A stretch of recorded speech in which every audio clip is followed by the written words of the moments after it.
Hey you guys, it's Peter and welcome to my channel, Peter Likes Books. And today I want to do a little update on all the books that I am reading right now, which I am currently reading 1, 2, 3, 4, 5, 6, 7, 8 physical copy books, and I'm listening to 1 audiobook. So last night I added 2 more books to my list. So I thought that I would share with you guys the 2 new books that I'm reading, which I'm loving so far. And then I wanted to kind of do a little update on the books that I'm also reading and let you guys know what I think of them so far. So I'm going to share with you guys the books that I added to the list last night. I will go over those last to leave a little suspense. I actually have another book in here that I added to the list. I have a couple books that I added to the list this week because I finished last week, I think like 4 or 5 books. So the Audible book that I am currently listening to is called The Life Impossible by Matt Haig. The Impossible Life or The Life Impossible by Matt Haig. Matt Haig previously wrote the book The Midnight Library, and I loved it. I absolutely loved it. And it was so good. It was about multiple outcomes for your life.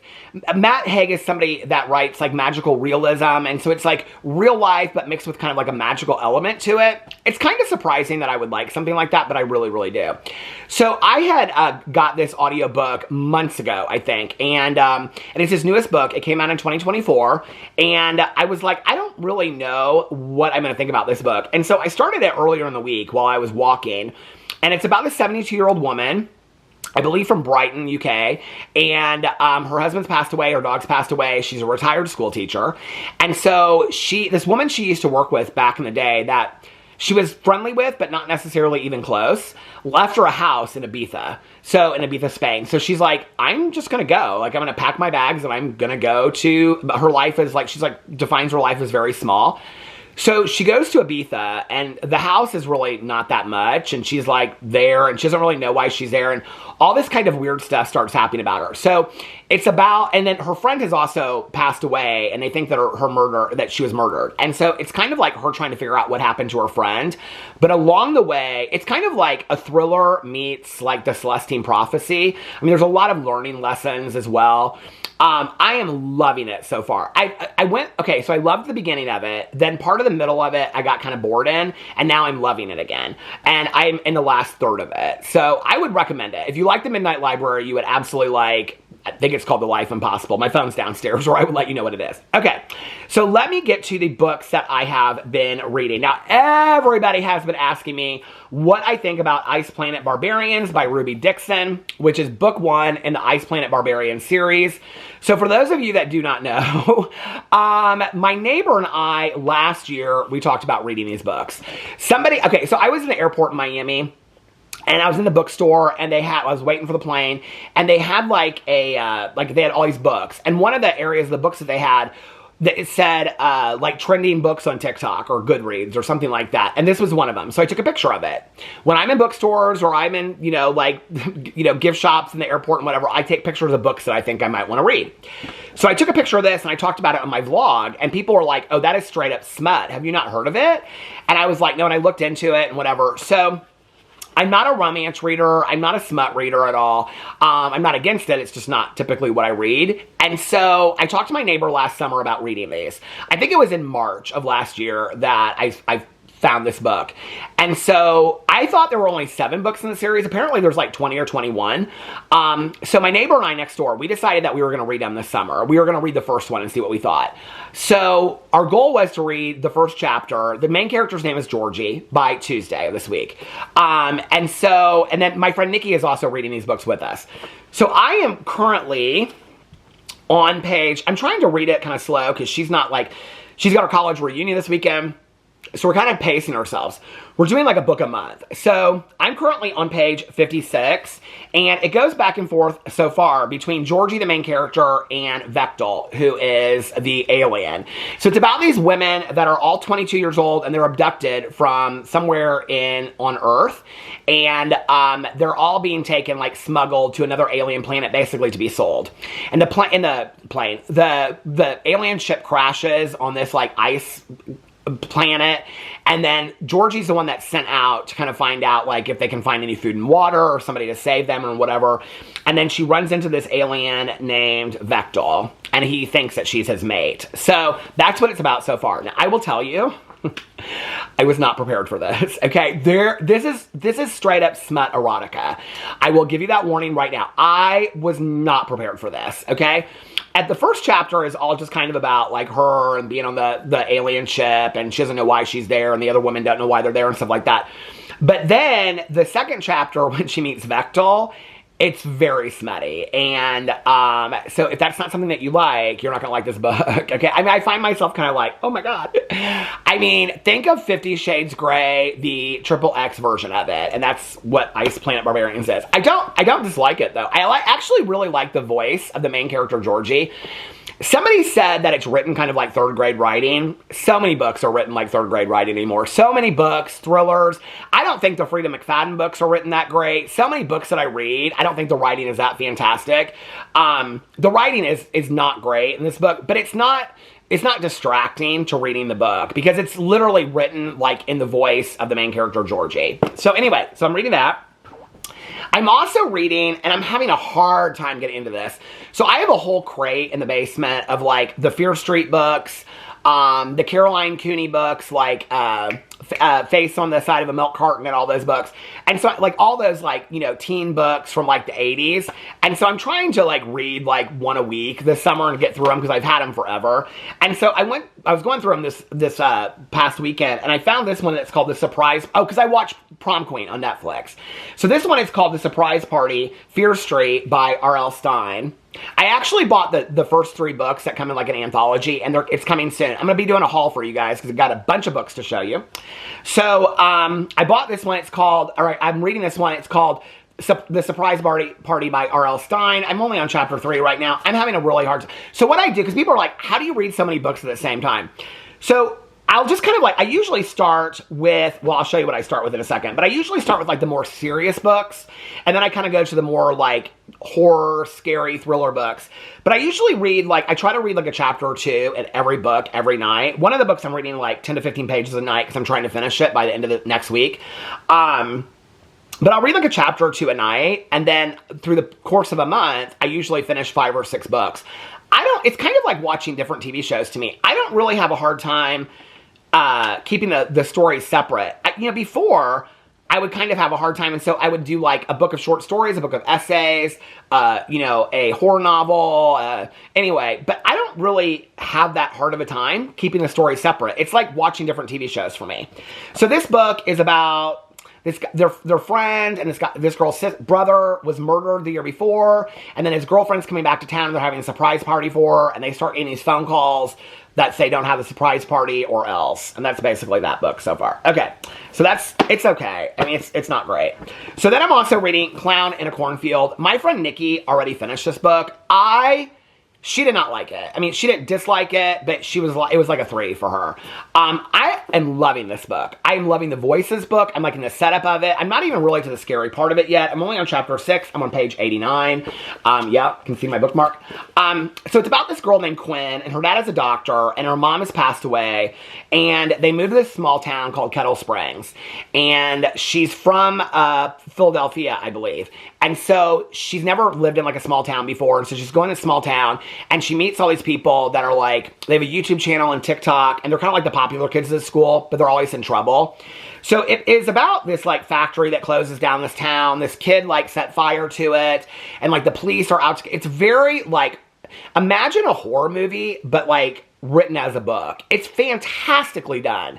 Now I have to tell you, I just finished Adam Cesar. He's a writer. I just finished one of his previous books. I listened to the audio version of it, and it was called Video Nights, and it was about aliens coming to a small town in, I believe, 1987. It was okay. I gave it 3 stars. It wasn't fantastic. It wasn't horribly done. This one, I love. There's 3 books in the series. They just turned this one into a movie that's out right now. I'm not going to see the movie until after I finish the book. I just ordered book 2 in this series because I'm loving it so much. I'm not even into like scary parts of it. I just like the setup of it. So this one I'm really, really loving. Okay, then I am reading Late Migrations by Margaret Wrinkle. This is the one I'm reading 10 to 15 pages of a night. It's very serious. It's a book of essays. So she's the one that wrote Comfort of Crows that I love. That was Reese Witherspoon's book for September. And she is a nature writer, but she's not like a nature expert. And so she just writes her observations about life. And she's also an essayist for the New York Times. And she was a school teacher. I believe she is Reese Witherspoon's school teacher. This book is one of her previous books before The Comfort of Crows. And I'm reading like 10 to 15 pages of it a day because I'm currently on page 145, and I believe there's like 200 pages in this book. Hold on a second. There's like lesson plans and stuff. And there's 219 pages. So I've got less than 100 pages left of this. Okay, I was not really, very similar to The Comfort of Crows. I wasn't sure what I thought of this when I started it. I didn't really understand it. Now, or how it was put together. Because it's all just really short essays. Like 2 pages. Some of them are really, really short. There's a lot of artwork that I believe her brother does for the book. And Comfort of Crows are the same thing, but most of the chapters are like that long. And so when it starts, it's about her growing up in like Lower Alabama, moving to Tennessee. So when it grows up, or when it starts, you'll see it's like Lower Alabama 1963, Bloodkin. So the way I finally figured it out, it's stories about her and her parents and her grandmother and her brothers when she was growing up. And then it's about her going to college, but there's not much about that. And her going to graduate school, and then her getting married. But it's not the telling of her life. It's just little glimpses of it from here and there. And the glimpses might be a red bird, covering its eggs in a tree, and how she relates that to getting older, all the way to her grandmother telling her about the time that she was shot. It's fantastically done. Her voice is very, very similar to Harper Lee. If you like To Kill a Mockingbird, you would probably love this book. And you would definitely love Comfort of Crows. I would recommend Comfort of Crows before this one. It's her most recent book. Her writing, there is just something electrifying about it. When I read it, it calms me down so much. Her writing is absolutely beautiful. Absolutely beautiful. And I have another one of her books I haven't got to yet, Margaret Wrinkle, Renkl. Love her. So Late Migrations. So this is usually what I start with every night. And I usually end on Clown in a Cornfield, which is why I'm not further along, because by then I've read like 7 books. Okay. So I'm reading the Edge of Collapse series by Kayla Stone. It's a 7-book series about the apocalypse, like post-apocalyptic. And it's about an electric magnetic pulse that happens, and it starts in Chicago, and then it goes to Michigan. And it's about these 2 people that are basically like trying to find safe harbor is what it's about, the Edge of Collapse series. I love it, okay? I finished a prequel, and then I read book 1, and so I'm now on book 2, but I want to kind of take a break from it.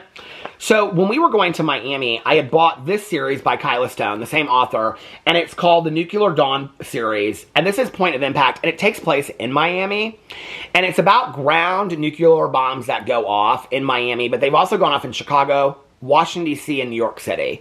And so, like, the cities have just been obliterated. And so it's about this girl named Dakota, and she is, like, 19, and she is a busser in a bar in downtown Miami, and her sister has been taken away from her. Their parents are dead. I think there's some kind of, like, religious cult they were part of or something, because it kind of insinuates that. And now her sister is in foster care. The bomb has gone off, and it starts with like minutes before it. It starts on like 0 hours minus 4 minutes. And then it counts down. Like I said, I'm not very far on this one either. And then there's another guy in there that's like an ex-convict. And so she teams up with him to go get her sister and get the hell out of Miami, is what it's about. Okay. Now, about a week or 2 ago, I found this website. I've talked about it on my vlog. I don't think the website is on here. It's called, no, it doesn't say anything on here about it.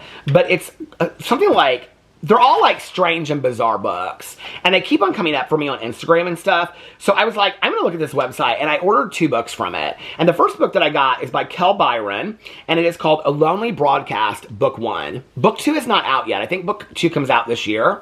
So this is the synopsis for it. So this is the radio tower that she works in. Okay? If you find yourself driving down a winding mountain road near an endless stretch of pines, try tuning in to 104.6 FM, the radio station that shouldn't exist. The village of Pinehaven has a secret of monstrous proportions. Evelyn McKinnon, a radio host falling on hard times, finds herself utterly unprepared when she learns that the radio station isn't just for entertainment, it's a watchtower.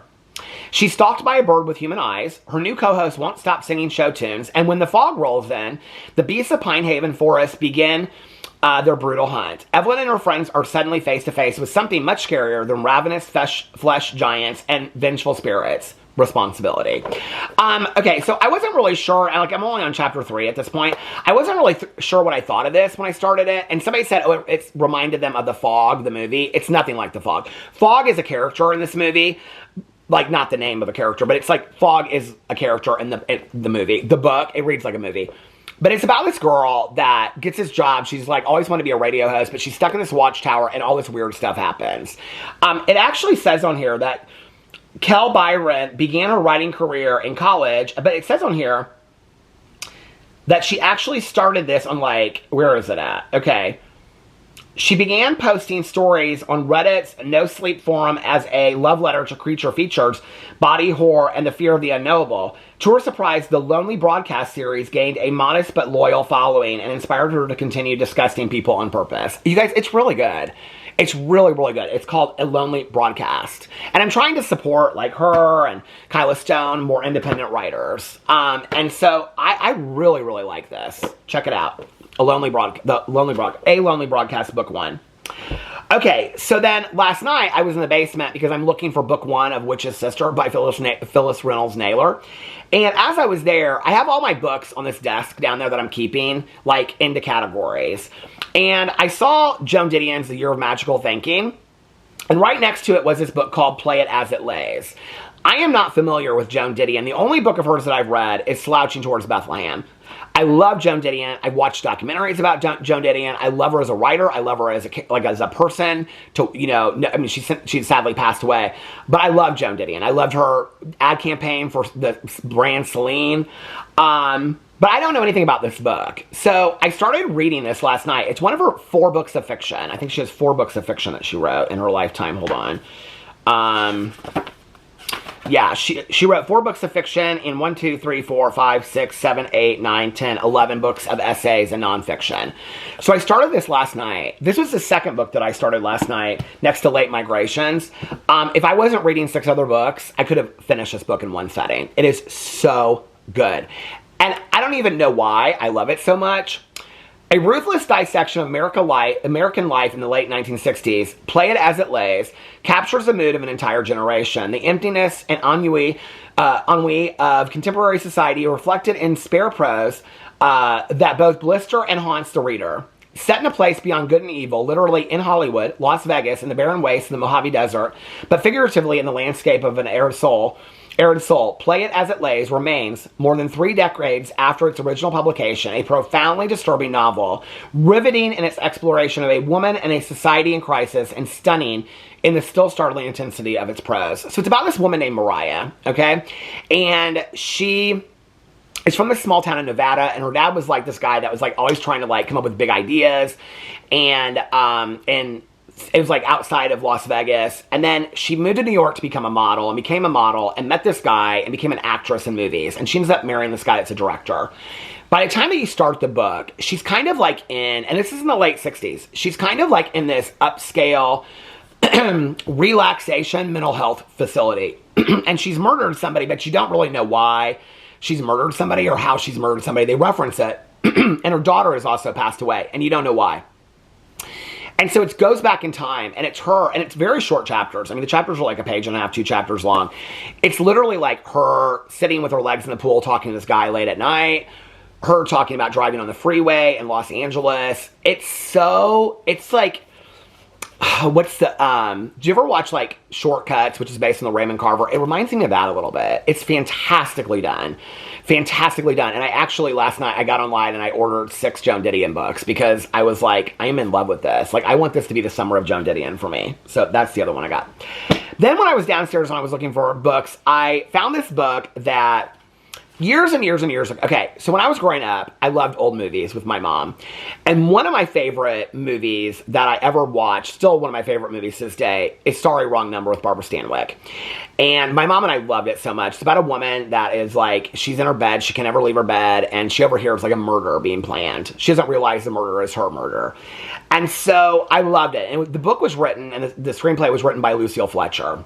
Years ago, this book that I have right now, it's actually from, I looked at it last night, the San Diego Book Exchange.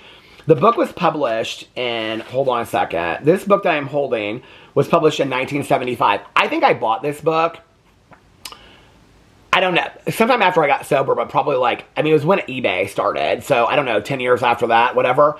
Lucille Fletcher, $80 to Stanford, okay? And it's about this guy, and his wife has died, and he lives with his mother-in-law and his 2 sons, and he's a cab driver. And this woman offers him $80 to drive her from New York City to Stamford, Connecticut. And he doesn't know why. And he has to stay in the cab the whole time, and then she comes out. I think it's going to be something like he's set up for a murder, because the last chapter ended with about talking about to his mother-in-law that he did not tell her that night or the next, and it would have been much better if he had. You guys, it's really good. And I am really into these vintage novels. I have like 6 or 7 of these old mystery vintage novels in the basement. You can get them at like thrift stores, you can get them at half-price books, but I think I'm going to start buying more of them and reading kind of like the old school, like what my grandma read back in the day, you know? So those are all the books that I am reading right now. All of the books that I am reading right now. There they are. I feel very studious. I am loving reading physical copy books again. It's just, I don't know, it's kind of like saved me to some degree. It calms me down and it brings me so much peace. So I wanted to share with you what I'm reading. I got a haul coming to you guys. I want to show you all the books that I pulled to read this summer. I've got an Audible haul for you guys. I've got lots of videos coming. So I love you guys, and I will see you in my next video. Bye.